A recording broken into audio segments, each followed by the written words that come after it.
마가복음 14장 1절부터 11절까지 제가 먼저 1절 봉독하겠습니다. 이틀이 지나면 유월절과 무교절이나 대제사장들과 서기관들이 예수를 흉계로 잡아 죽일 방도를 구하며 이르되 밀란이 날까 하노니 명절에는 하지 말자 하더라. 예수께서 베다니 나병 환자 시몬의 집에서 식사하실 때에 한 여자가 매우 값진 향유 곧 순전한 나드 한 옥합을 가지고 와서 그 옥합을 깨트려 예수의 머리에 부으니 어떤 사람들이 화를 내어 서로 말하되 어찌하여 이 향유를 허비하는가. 이 향유를 300데나리온 이상에 팔아 가난한 자들에게 줄 수 있었겠도다 하며 그 여자를 책망하는지라. 예수께서 이르시되 가만두라. 너희가 어찌하여 그를 괴롭게 하느냐. 그가 내게 좋은 일을 하였느니라. 가난한 자들은 항상 너희와 함께 있으니 아무 때라도 원하는 대로 도울 수 있거니와 나는 너희와 항상 함께 있지 아니하리라. 그는 힘을 다하여 내 몸에 향유를 부어 내 장례를 미리 준비하였느니라. 내가 진실로 너희에게 이르노니 온 천하에 어디서든지 복음이 전파되는 곳에는 이 여자가 행한 일도 말하여 그를 기억하리라 하시니라. 12 중에 하나인 가롯 유다가 예수를 넘겨주려고 대제사장들에게 가매 합독합니다.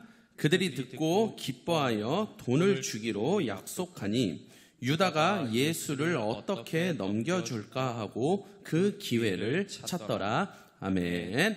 할렐루야. 오늘도 예배 나오신 모든 성도님들을 환영하고 축복합니다. 이 예배를 통하여서 하나님의 영광스러운 사역에 동참하시는 모든 분들 되시기를 간절히 바랍니다. 자, 오늘 우리가 읽은 이 본문은 굉장히 유명한 사건이죠. 바로 한 여인이 예수님께 향유 옥합을 깨트리는 장면입니다. 자, 그럼 이 여인은 왜 이 향유 옥합을 깨트렸으며 그렇게 깨트린 행위는 무엇을 의미하는지, 그리고 이게 오늘날 우리한테는 뭐를 의미하는지 우리 함께 본문을 보겠습니다. 우리 3절 같이 읽을게요. 시작. 예수께서 베다니 나병 환자 시몬의 집에서 식사하실 때에 한 여자가 매우 값진 향유 곧 순전한 나드 한 옥합을 가지고 와서 그 옥합을 깨뜨려 예수의 머리에 부으니. 자, 예수께서 베다니에서 식사하실 때 한 여자가 향유 옥합을 가져옵니다. 자, 이 향유라는 것은요, 나무에서 나온 그 수액으로 만들어진 기름이에요. 그래서 진한 향취를 내뿜는 방향제 역할도 합니다. 그래서 이 향유가 옥합이라는 병에 유통이 돼서 이렇게 판매가 되었으니까 그래서 향유 옥합이 이렇게 부르는 건데요. 이 옥합은 석회질의 성질을 띤 부드러운 대리석으로 만들어졌는데 목이 이렇게 굉장히 길고 주둥이는 굉장히 좁게 돼 있어요. 그러니까 약간 호리병하고 조금 비슷하다고 보시면 됩니다. 그런데 이 향유를 담은 병은 이렇게 주둥이가 좁아서 완벽하게 인봉이 돼 있기 때문에 이 향유를 사용하려면 반드시 이 주둥이를 이렇게 깨트려야만 했어요. 자, 이게 뭐를 뜻하냐면 부분적 사용은 불가능하고 한 번 깨트리면 무조건 끝까지 다 사용을 해야 한다는 것입니다. 그러니까 뚜껑 열어서 조금 쓰고 다시 이렇게 닫아 놨다가 다음에 쓰고 이게 안 된다는 거예요. 주둥이 부분을 아예 이렇게 부서뜨려서 한 번에 이렇게 다 사용할 수밖에 없는 그런 구조로 되어 있습니다. 자, 이 향유 옥합의 가치는요, 사람 한 명이 1년 동안 일해야지 벌 수 있는 돈, 그러니까 1년 연봉 정도 금액이요. 한 3천만 원 정도의 가치가 있다고 보시면 됩니다. 오늘날로 따지면. 그래서 이 향유 옥합은 보통 이렇게 집에 가지고 있다가 혹시 이렇게 귀한 사람들이 우리 집에 방문했을 때, 이렇게 좀 높은 사람들이 방문했을 때 그때 귀인들에게 드리는 선물용으로 사용을 합니다. 그래서 보통 사회적, 정치적, 경제적으로 이렇게 좀 높은 사람들이 우리 집에 방문했을 때 이렇게 선물로 드려요. 그런데 한 여인이 자신에게 있던 이 향유 옥합을 깨트려서 예수님께 드립니다. 자, 아까 말했듯이 이거 굉장히 비싼 가치가 있고요. 귀인에게 드리는 선물용이며 한 번 쓰면 끝이에요. 여러 사람에게 줄 수 없고 딱 한 분, 자신에게 가장 귀하게 여겨지는 분에게 줄 수 있는 거를 지금 이 여인이 누구에게 드린 거예요? 예수님께 드린 겁니다. 그러니까 이 여인에게 가장 귀한 분은 바로 예수님이었던 거예요. 내 인생의 가장 귀한 분은 사회적으로 높은 사람도 아니고 정치적인 힘을 가진 사람도 아니고 경제를 많이 갖고 있는 사람도 아니라 내 인생의 가장 귀한 분은 바로 예수님입니다. 이게 바로 예수님께 향유를 부은 것의 의미예요. 자, 그때 4절에 어떤 사람들이 화를 내어 서로 말하되 어찌하여 이 향유를 허비하는가? 어떤 사람들이 지금 이 여인이 예수님께 향유를 붓는 것을 보고 화를 냅니다. 자, 마가복음에서는 지금 어떤 사람들이라고 기록되어 있는데 이게 마태복음에는 제자들이 이렇게 기록이 되어 있어요. 자, 그리고 요한복음에는 가룟 유다가 이렇게 기록되어 있습니다. 훨씬 더 구체적으로 나와요. 그러니까 이제 가룟 유다의 주도로 제자들 중에 몇 사람이 이제 동조해서 함께 거기에 분개를 한 것입니다. 참, 이들은 왜 화를 내는 걸까요? 자, 우리 5절 같이 읽어보겠습니다. 시작. 이 향유를 300데나리온 이상에 팔아 가난한 자들에게 줄 수 있었겠도다 하며 그 여자를 책망하는지라. 자, 그 향유를 팔면 1년 연봉이 어마어마한 금액이 나오는데 왜 그걸 지금 예수님께 부어버리고 있냐는 거예요. 차라리 그걸 팔아서 가난한 자들에게 주면 훨씬 좋지 않겠냐며 막 그 여자를 책망합니다. 참 굉장히 이 여인을 참 비난하고 참 이 여인의 헌신을 좀 이렇게 막 비하하는 모습이 나와요. 자, 근데 사실 어찌되었건 이 가룟 유다를 비롯한 제자들의 트집이 또 뭐 아예 틀리다고 볼 수는 없어요. 그렇게 예수님께 비싼 향유를 부어서 허비해 버리느니 팔아서 가난한 자들을 도우면 얼마나 좋겠냐는 거예요. 얼마나 많은 가난한 이들에게 도움을 줄 수 있겠냐는 거예요. 굉장히 합리적인 생각입니다. 합리적인 제자들의 생각에 비해 이 여인의 하는 행위는 굉장히 비합리적이고 또 비효율적이에요.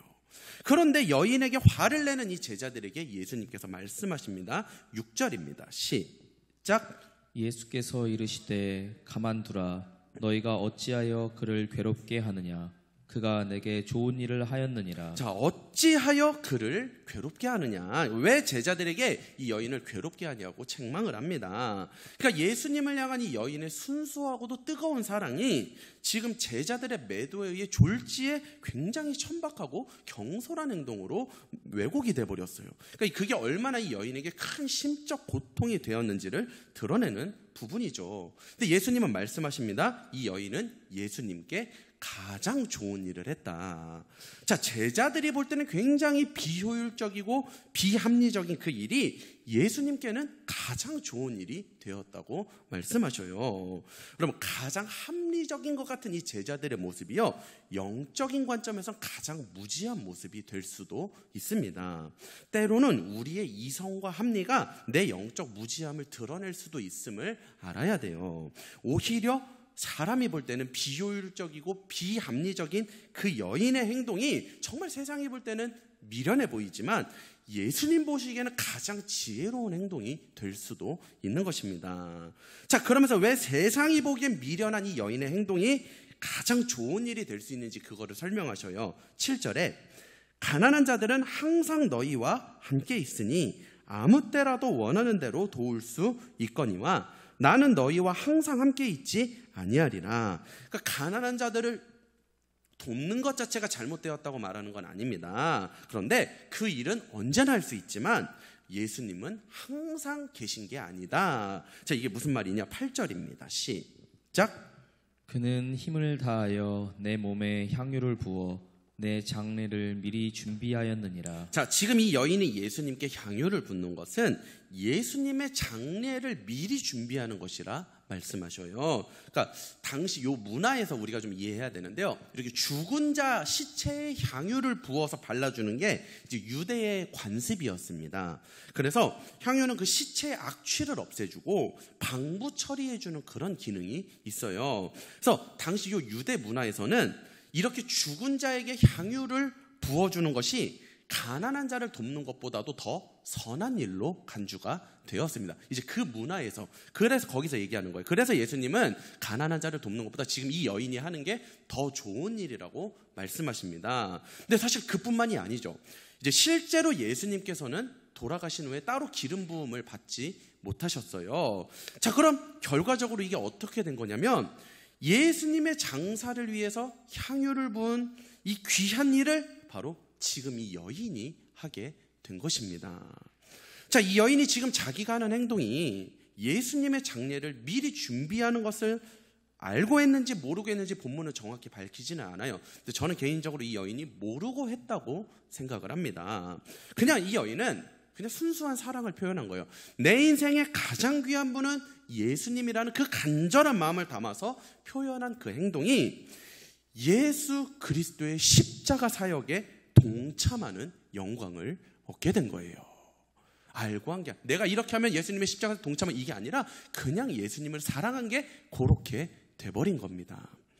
그럼 우리가요 정말 예수님을 귀하게 여기고 사랑하는 마음에서 이제 비롯되는 어떤 작은 말, 작은 행동들이 있어요. 어쩌면 작은 순종들이 있습니다. 근데 사실 우리 그거요 의미도 모르고 할 때가 많아요.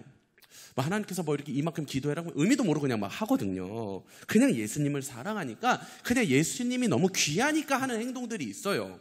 그런데 하나님께서는 우리는 뜻도 모르고 하는 그런 행위를 영광스러운 십자가 사역에 동참시켜 주신다는 것입니다. 지금 여인이 바로 그거예요. 그냥 내 인생에 예수님을 가장 귀한 분으로 모시고 싶어서 그냥 향유를 부은 그 행위가 영광스러운 예수 그리스도의 사역에 유일하게 예수님의 장례를 준비하는 여인이 되었던 것입니다. 그런 여인을 예수님께서 축복하십니다. 우리 9절 같이 읽어볼게요. 시작. 내가 진실로 너희에게 이르노니 온 천하에 어디서든지 복음이 전파되는 곳에는 이 여자가 행한 일도 말하여 그를 기억하리라 하시니라. 복음이 이제 전파되는 곳마다 이 여인의 행한 일이 기억될 것이다. 지금도 이렇게 우리에게 전해지고 있잖아요. 예수님을 향한 순수했던 사랑의 행위가 결국 유일하게, 성경 유일하게, 역사상 유일하게 예수님의 장례를 미리 준비한 여인이 되어서 이 십자가 사역에 동참하는 영광을 얻게 됩니다. 그리고 이제 복음이 전파되는 곳마다 이제 성경에 기록돼서 이 여인도 함께 전파되는 어마어마한 복된 인생이 돼버려요. 세상은 미련하다고 보았던 행위, 가장 비합리적이고 가장 비효율적이었던 그 행위가 예수 그리스도의 장례를 준비한 유일한 여인으로 기억돼서 십자가 사역에, 하나님의 영광스러운 일에 동참하게 되는 것입니다. 어떻게 이게 가능했을까요? 모르고 했는데 어떻게 그게 가능했어요? 그 출발이 향유옥합을 깨트렸기 때문이에요. 가장 귀한 분으로 예수님을 모시는, 내 인생에 모시는 그분을 사랑하는 마음에서 시작된 행위였기 때문입니다. 여러분, 예수님을 귀하게 여기는 마음으로 시작된 행동은요, 설사 그 행동이 조금 미련해 보인다 할지라도 하나님께는 가장 지혜로운 행위가 되어서 십자가 사역에 동참하는 영광을 얻게 됩니다. 여러분, 하나님의 영광스러운 사역에 동참하고 싶으십니까? 이거 싫으신 분은 없을 거예요. 하나님께서 우리 은혜 입은 교회를 통해 하실 위대하신 일에 동역하고 싶으십니까? 그러면요, 괜찮은 사람이 되려고 하지 마시고요, 대단한 일을 하려고도 하지 마시고요, 그냥 주님을 사랑하시기를 바랍니다. 예수님께서 여러분 인생에 가장 귀한 분이 될 수 있기를 바랍니다. 그러면 여러분이 하는 모든 말과 행동은요, 그분의 십자가 사역에 동참하게 되는 거예요. 그 말과 행동이 혹시 조금 부족하다 할지라도, 가끔씩 실수한다 할지라도 예수님을 사랑하는 진실된 마음만 있으면 그게 곧 영광스러운 사역에 동참하는 것이 될 수 있습니다. 그래서 여러분, 내 스스로 막 지혜로운 사람이 되려고 애쓸 필요 없어요.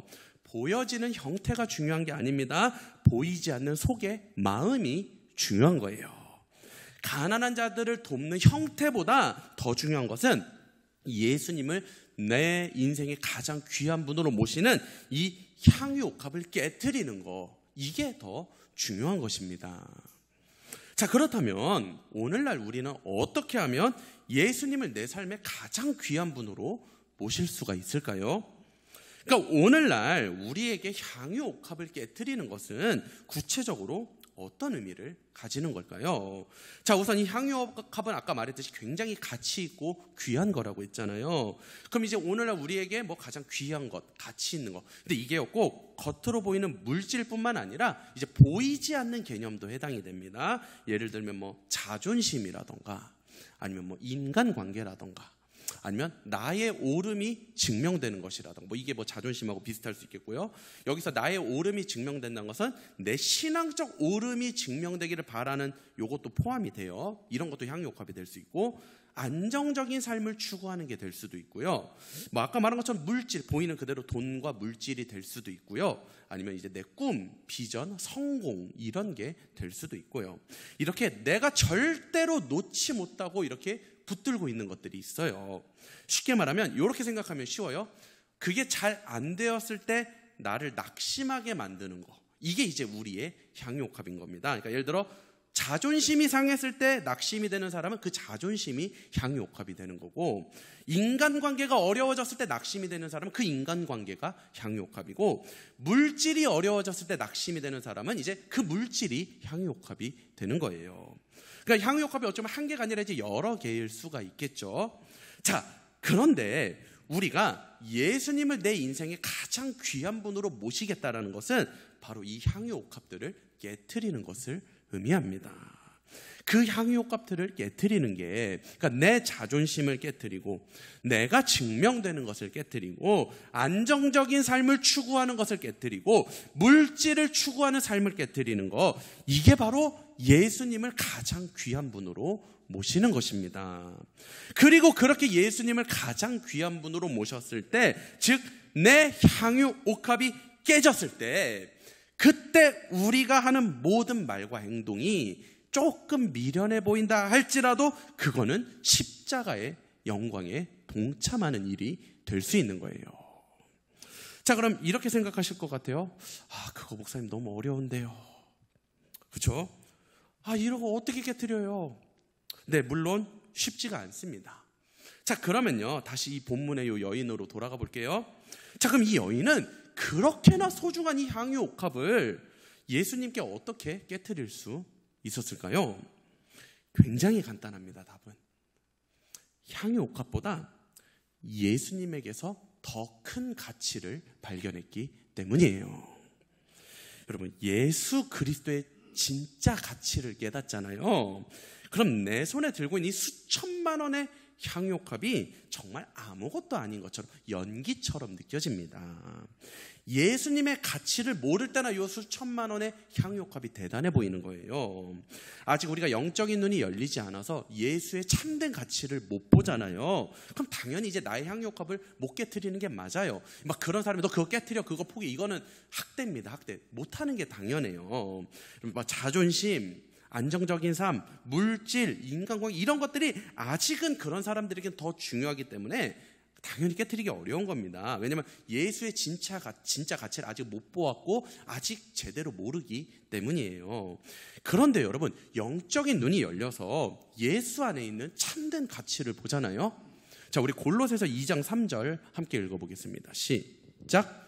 그 안에는 지혜와 지식의 모든 보화가 감추어져 있느니라. 그리스도 안에 있는 보화를 정말 발견하잖아요, 여러분. 그러면 내가 그동안 그렇게 목숨같이 중요하다고 여기던 것들이 자동으로 내려놓아집니다. 힘들게 내가 막 억지로 깨트리려고 안 해도요, 예수 안에 있는 그 보화를 발견하잖아요, 보잖아요, 자동으로 놓게 돼요. 그럼 이게 떨어져서 그냥 자기가 알아서 깨지는 거예요. 이 예수의 가치를 모르기 때문에 이게 어렵지, 정말 예수의 가치를 깨달으면요, 이것만큼 쉬운 게 사실은 없습니다. 그래서요, 아까 왜 하나님의 영광스러운 사역에 동참하고 싶으시면 향유옥합을 깨트려야 한다고 했잖아요. 그런데 이 향유옥합을 깨트리려면 반드시 영적인 눈이 열려서 예수의 가치를 봐야 합니다. 세상이 줄 수 없는 온갖 보화가 정말 그 그리스도 안에 전부 다 담겨 있음을 볼 수 있어야 돼요. 이거 보면요, 자동으로 깨트려집니다.